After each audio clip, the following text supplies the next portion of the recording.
జై భారత్ అయోధ్య ఛానల్ తోటి భారతీయులందరికీ నమస్కారాలు తెలియజేస్తూ, ఈ దేశంలో మూడోసారి ప్రధానమంత్రిగా నరేంద్ర మోదీ గారు బాధ్యతలు తీసుకున్నప్పటి నుంచి కూడా ఏదో రకమైనటువంటి అల్లర్లు సృష్టించి భారతదేశంలో ఈ ప్రభుత్వాన్ని అస్థిరపరచాలని, ఈ ప్రభుత్వాన్ని కోల్చకపోతే ప్రపంచంలో భారతదేశం చాలా ఎత్తుకెదిగిపోతుంది, నరేంద్ర మోదీ గారిని ఏమైనా సరే పదవి నుంచి తప్పించాలనేటువంటి ఒక భయంకరమైనటువంటి కుట్ర జరుగుతున్నది ఈ దేశం మీద. ఈ కుట్రకి కారణాలు మనం వెతికినట్లయితే ఏంటంటే, ఏదైతే పాకిస్తాను టెర్రరిస్టులు ఈ భారతదేశంలోకి వచ్చి కాశ్మీర్లోకి వచ్చి మన వాళ్ళని మతం అడిగి మరీ చంపేసినటువంటి పరిస్థితి, 26 మందిని పట్టున పెట్టుకున్నటువంటి సంఘటన కానివ్వండి, దానికి మనం రియాక్ట్ అయ్యి మనం సరైనటువంటి పద్ధతిలో వాళ్ళకి బుద్ధి చెప్పడం జరిగింది. దీనికి చూసుకున్నట్లయితే కనుక ఈ యుద్ధం జరిగినప్పుడు పాకిస్తాను బాబోయ్ మమ్మల్ని వదిలిపెట్టండి మోదీ గారు కాళ్ళు పట్టుకుంటే, శరణ వేడుకుంటే మనం యుద్ధం ఆఫ్ చేయటం జరిగింది. ఇది ముమ్మాటికి నిజం. ఇది అయితే ఈ యుద్ధాన్ని నేనే ఆఫ్ చేశానని చెప్పి ట్రంప్ అనేటువంటి ఒక కంపునా కొడుకు యుద్ధాన్ని నేనే ఆఫ్ చేశాను, పాకిస్తాను భారతదేశము రెండు నాకు మిత్ర దేశాలు, పాకిస్తాన్ చాలా గొప్ప దేశము అని చెప్పి అవాకులు చవాకులు మాట్లాడటం జరిగింది. ఎందుకు ఇలా మాట్లాడాడు అంటే, ఇక్కడ మనం గమనించినట్లయితే నరేంద్ర మోదీ గారు ట్రంప్ మాటలు విని ట్రంప్కు జడిసిపోయి యుద్ధం ఆపు చేశారు అనేది ఇక్కడ ఉన్నటువంటి ఆ మాటను అందుకుని ఇక్కడ ఉన్నటువంటి ప్రతిపక్ష నాయకులు, ఎవడైతే ఈ ప్రతిపక్ష పార్లమెంట్లో ప్రతిపక్ష నాయకుడు ఎవడైతే ఉన్నాడో రాహుల్ గాంధీ వాడు, వీడు అలాగే ఆల్ ఇండియా కాంగ్రెస్ ప్రెసిడెంట్ అయినటువంటి మల్లికార్జున ఖర్గే, అలాగే చిదంబరం, వీళ్ళు కూసినటువంటి కూతులు ఏంటంటే, యుద్ధం చేయటానికి మనం రెడీ అవుతూ ఉంటే వీళ్ళు మాట్లాడింది ఏంటి అంటే, పాకిస్తాన్ నుంచి యువతలకు వచ్చి పాకిస్తాన్ వాళ్ళే మన మీద దాడి చేశారనేది మీరు ఏ రకంగా నిర్ధారిస్తారు, మీరు ఏ రకంగా చెప్పగలుగుతారు అనేది చిదంబరం ఈ దేశాన్ని ఆర్థిక మంత్రిగా చేసి మొత్తం సంపదను అంతా దోచుకున్నటువంటి ఒక ఆర్థిక ఉగ్రవాది. ఆ ఉగ్రవాది ఎవడైతే ఉన్నాడో ఆ ఉగ్రవాది చేసినటువంటి ఏంటంటే, పాకిస్తాన్ వాళ్ళే యువతలకు వచ్చి మన వాళ్ళని చంపేశారని ఏ రకంగా మీరు నిర్ధారణ చేస్తారని చెప్పాడు. అదే రకంగా మల్లికార్జున ఖర్గే, అదే రకంగా రాహుల్ గాంధీ, వీళ్ళందరూ కూడా యుద్ధము జరిగేటప్పుడు యుద్ధానికి ముందర మాట్లాడినటువంటి మాటలు యుద్ధం చేయటం ఏంటి, అలాగే పాకిస్తాన్కి నీళ్ళు ఆఫ్ చేయటం ఏంటి, ఇలాగ మనం తీసుకునే నిర్ణయాలన్నింటికి కూడా వీళ్ళు వ్యతిరేకంగా మాట్లాడటం జరిగింది. సరే, ప్రభుత్వం తీసుకోవాల్సిన నిర్ణయాలు తీసుకుంది, మనం వాళ్ళకి చెప్పవలసిన బుద్ధి చెప్పాం. పాకిస్తాన్లో ఏ పౌరుడికి నష్టం లేకుండా మనం ఏదైతే చెయ్యాలో అదే చేసి అక్కడ ఉన్నటువంటి ఉగ్రవాద స్థావరాలను అంతం చేయటం, ఇవన్నీ చేయటం అనేది మన పద్ధతిలో మనం చేసాం. ప్రపంచం అంతా కూడా నిబురిపోయింది, అయ్యి బాబు ఏంటి యుద్ధం అలాగని. 24 గంటల్లో మనం చేయవలసినటువంటి కార్యక్రమం అంతా చేసుకున్నాం. మనం టర్కీ ఆయుధాలు, అమెరికా ఆయుధాలు, చైనా ఆయుధాలు పట్టుకుని మన మీద దాడి చేయడానికి చూస్తే పాకిస్తాన్ వాడు అది భూభాగం నుంచి దాటి రాకుండా మనం అవతల పెట్టుకోవటం జరిగింది. ఇంత అద్భుతమైనటువంటి నైపుణ్యం కలిగినటువంటి సైన్యము, ఒక దూరదృష్టితోటి ప్రయాణం చేసేటువంటి ప్రధానమంత్రి, ఇంత అద్భుతమైనటువంటి పాలన కలిగినటువంటి ఈ పాలనలో అనేక మంది నాయకులు ఎంతో అద్భుతంగా, అలాగే విదేశాంగ మంత్రి, వీళ్ళందరూ కూడా ఎవరు చేయవలసినటువంటి పనులు వాళ్ళు చేసుకుంటూ దేశాన్ని ఎక్కడ అస్థిరపాలు కాకుండా జాగ్రత్త వహించి ఎలాగ బుద్ధి చెప్పాలో ఆ రకంగానే బుద్ధి చెప్పడం జరిగింది. వాళ్ళ కాళ్ళు పట్టుకోవడం జరిగింది. మనం యుద్ధం ఆప్ చేయడం జరిగింది. దానికేమో ట్రంప్ నేనే ఆపానని చెప్పటం. అయితే దీనికేమని మాట్లాడారు మళ్ళా వీళ్ళు, ఈ చిదంబరం అనేవాడు, రాహుల్ గాంధీ అనేవాడు, వాడెవడు మల్లికార్జున ఖర్గే వాడు, వీళ్ళందరూ ఏం మాట్లాడారంటే మళ్ళా యుద్ధం ట్రంప్ చెబితే ట్రంప్కు భయపడి మోదీ యుద్ధం ఆపేశారు. ట్రంప్కు భయపడి యుద్ధం ఆపేశారు అని చెప్పేసి మొదలుపెట్టారు.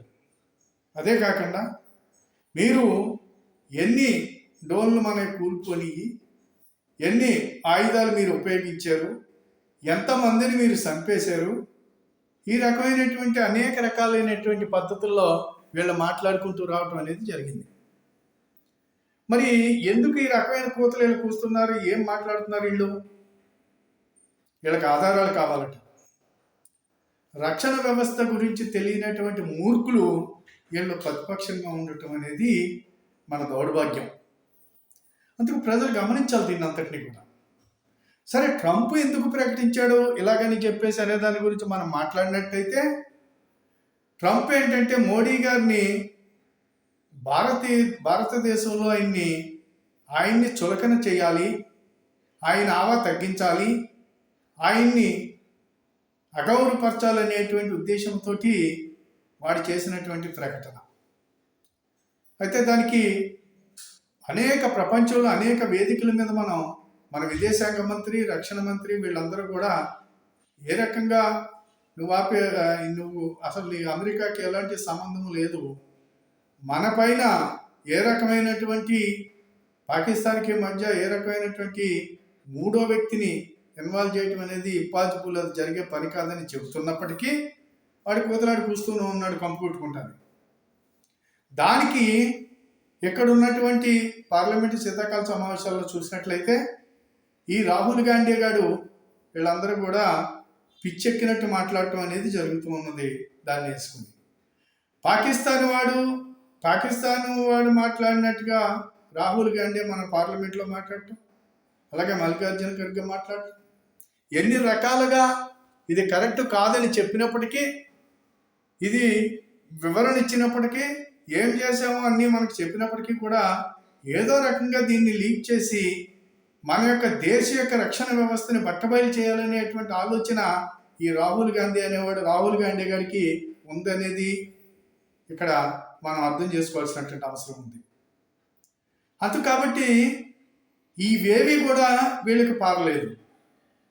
ఇవేవి కూడా వీళ్ళకి మోడీ గారు ఇది జరిగిన తర్వాత జరిగినటువంటి సర్వేలు చూసినట్లయితే, యావత్ ప్రపంచంలో ఒక సర్వే జరిగితే ఒక 10-11 మంది ఈ ప్రపంచంలో ఉన్నటువంటి గొప్ప నేతలు, పెద్ద పెద్ద నేతలు, పేరు మోసినటువంటి నేతలందరినీ పైన ఒక సర్వే జరిగితే అందరికీ 40-50 మధ్య రావటం అనేది జరిగింది. కానీ ప్రపంచ జనాభా భారతదేశ ప్రధానమంత్రి నరేంద్ర మోడీ ప్రపంచానికి చాలా అవసరం అని చెప్పేసి 75% మంది నాయకుడంటే భారతదేశ ప్రధానమంత్రి నరేంద్ర మోదీ అని చెప్పేసి ఓట్లు వేయటం జరిగింది. వీటిలన్నిటిని తట్టుకోలేనటువంటి వీళ్ళు రకరకాలైనటువంటి వేషాలు వేసుకుంటూ, రకరకాలుగా వీళ్ళు ఎలాంటి తలాతోకాలైనటువంటి ఆరోపణలు చేసుకుంటూ ముందుకెళ్తున్నారు. ఇకపోతే ఈ కంపుగాడు ఏం చేశాడు అంటే, ఏ అయితే టారిఫ్లు వేసి 50% టారిఫ్లు వేస్తాం మేము అమ్ముకునే వాటికి 0 టారిఫ్, మీరు వేయటానికి ఇల్లేదు, మీరు అమ్ముకునే వాటికి మేము టారిఫ్ వేస్తామని చెప్పేసి ఒక డెడ్ లైన్ పెట్టడం, అవతల పొమ్మని చెప్పి మన వాళ్ళు చెప్పడం జరిగింది. నువ్వు వేసే టారిఫ్లు నీ దగ్గరికి వచ్చి మేము అమ్ముకోవాల్సిన అవసరం లేదు, నువ్వు యువతలకు తెచ్చి నీవు అమ్మవలసిన అవసరం లేదు, నీకు మాకు వాణిజ్య ఒప్పందాలు అంత అవసరం లేదని కూడా మనం చెప్పడం జరిగింది. నష్టపోయేది ఎవరంటే అమెరికా వాడే. కాబట్టి ఈ రోజున ప్రపంచంలో అనేక దేశాలకి ఈ యొక్క ఉగ్రవాద దేశం ఏదైనా ఉంది అంటే అది అమెరికాని మాత్రం ప్రజలు గమనించుకోవాలి. పాకిస్తాన్ కాదు, అమెరికా. ఎందుచేతంటే ఈ అమెరికా వాడు ఈ ఆఫ్ఘనిస్తాన్లోని, పాకిస్తాన్లోని, ఇలాగా అనేక దేశాల్లో ఉగ్రవాదులు పెంచి పోషిస్తున్నవాడు ఎవడన్నా ఉన్నాడు అంటే ప్రపంచంలో ఈ యొక్క అమెరికా మాత్రమే. ఎందుచేతంటే ప్రపంచమంతా కూడా అడుక్కు తినాలి, మేము మాత్రమే బాగోవాలి అనేటువంటి ఆలోచన చేసేటువంటి వాడు ఈ అమెరికా వాడు. అంతే కాబట్టి ఇలాంటి వేషాలు ఏమీ కుదరవు, ఇక్కడ మనతోటి కుదరవు. మోడీ గారి ముందు అసలు వీడి కప్పగంతులు కాదు, వీడి కప్పగంతులు వీడి కుప్పగంతులు అసలు పనిచేయవు. అంతే కాబట్టి ఈ టారిఫుల్లో కూడా ఫెయిల్ అయ్యాడు. ఈ టారిఫ్ల విషయంలో కూడా ఏమీ చేయలేక ఇప్పుడు మాట్లాడుకుందాం రండి అంటున్నాడు. ఇకపోతే ఇటీవల పాకిస్తాను సైన్యాధ్యక్షుడైనటువంటి అసీం మునీర్ ఎవడైతే ఉన్నాడో వాడు పాకిస్తాన్ పోవటం, పాకిస్తాన్లోకి వెళ్ళి ఈ యొక్క ట్రంప్ని ఈ ట్రంప్ని సహకారం అందించమని అడగటం, అలాగే బలూచిస్తాన్ అనేటువంటి దేశాల నుంచి మమ్మల్ని తవిరి కొట్టేస్తున్నారు, వాళ్ళ ప్రత్యేక దేశం అంటున్నారు, మమ్మల్ని కాపాడండి అని ట్రంప్ కాళ్ళు పట్టుకోవడం జరిగింది. ఢిల్లీ ట్రంప్ మిమ్మల్ని కాపాడుతాం, నీ దేశంలో ఉన్నటువంటి ఆఫ్ఘనిస్తాన్లో ఉన్నటువంటి అనేక రకమైనటువంటి వనరులు మాకు ఉపయోగపడే అన్ని మేము తవ్వుకుంటాం, మేము వ్యాపారం చేసుకుంటాం అని అంటే దాని అంతటికీ కూడా దేశాన్ని తాకట్టు పెట్టడానికి ఈ మునీర్ అనేవాడు సిద్ధమవటం, ట్రంప్ దానికి వంతబాడటం, అక్కడ వంతబాడి నీకు నేనున్నానని చెప్పి జబ్బచేసినట్టున్నాడు పాపం. వీడు అమెరికా గడ్డ మీద రెచ్చిపోయాడు. నేను ప్రపంచాన్ని నాశనం చేస్తాను, ప్రపంచం మీద నేను బాంబులు వేసేస్తాను, అంతే కాబట్టి మాతోటి పెట్టుకుంటే మామూలుగా ఉండదు, భారతదేశం మాకు నీరు ఇవ్వకపోతే బాంబు వేస్తాం, లేకపోతే ఇది వేస్తాం అది వేస్తాం అని చెబుతూ పైగా ఏమని చెప్పుకున్నాడు అంటే మేము ఒక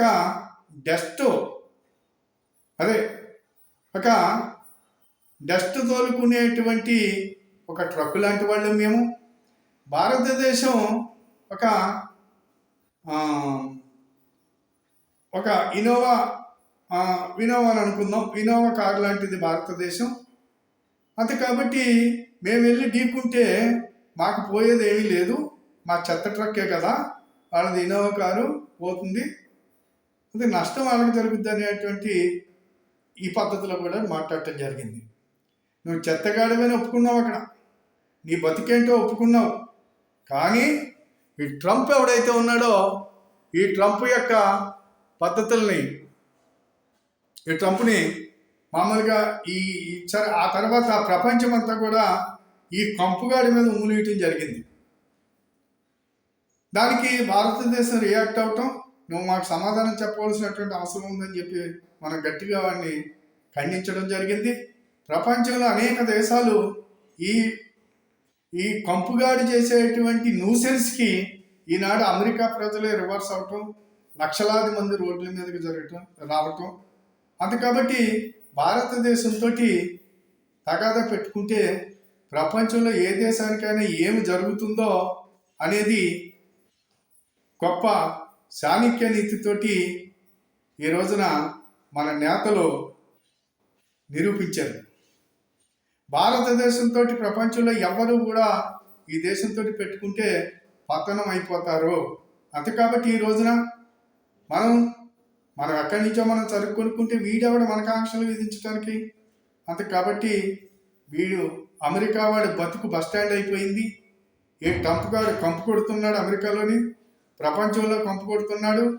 అంతే కాబట్టి ఈ రోజున ఖచ్చితంగా ఇవన్నీ గమనించినట్లయితే భారతదేశంలో మన యొక్క ప్రభుత్వాన్ని అస్థిరపరచడానికి వాడు ఇచ్చినటువంటి ఏదైతే మెసేజ్ ఉంటుందో ఆ మెసేజ్ ప్రకారం ఇక్కడ ఈ యొక్క రాహుల్ గాంధీ గాడు, మల్లికార్జున ఖర్గే గాడు, వాడు ఎవడో చిదంబరం గాడు, ఇలాంటి పారంపోక నా కొడుకులు అందరూ ఈ దేశంలో వాళ్ళు ఇష్టం వచ్చినట్టు వాగుతున్నారు.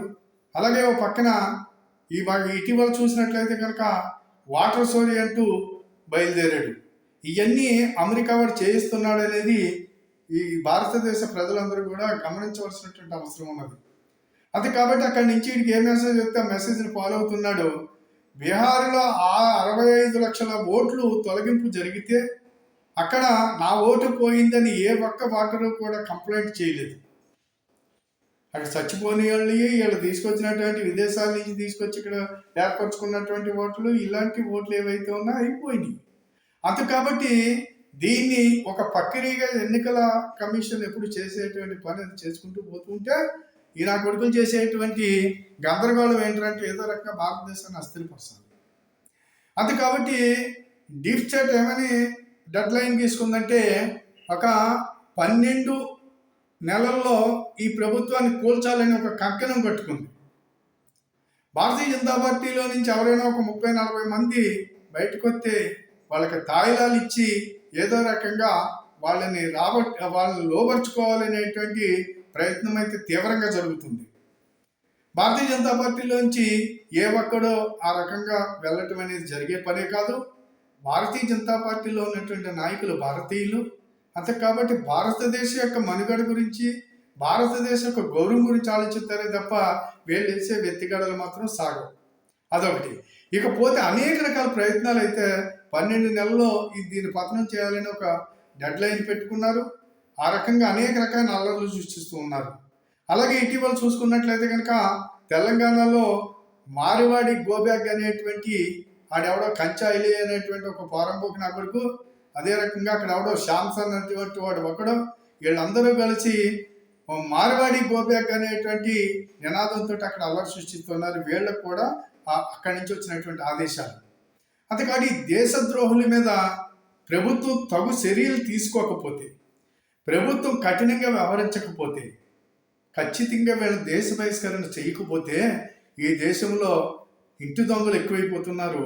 గమనించవలసిందిగా ప్రభుత్వాన్ని విజ్ఞప్తి చేస్తూ, మరి ఇటువంటి అన్నిటిని కూడా జరిగేటువంటి పరిణామాల్ని భారతీయులందరూ కూడా ఆలోచించుకుంటారని, అవగాహన చేసుకుంటారని, సరైనటువంటి పద్ధతిలో ఈ దేశద్రోహులకి ఎక్కడికక్కడ తగి పద్ధతిలో వీళ్ళకి అటాక్ ఇవ్వాల్సినటువంటి అవసరం మన ప్రజలపైన ఉంది, భారతీయులపైన ఉందని చెప్పేసి ఈ సందర్భంగా ఒక భారతీయుడిగా జరిగేటువంటి పరిణామాల్ని ఒకసారి అంచనా వేస్తారని ఆశిస్తూ, మరి వీడియో 10 మందికి షేర్ చేయండి, సబ్స్క్రైబ్ చేయమని కోరుతూ సెలవు తీసుకుంటున్నాను.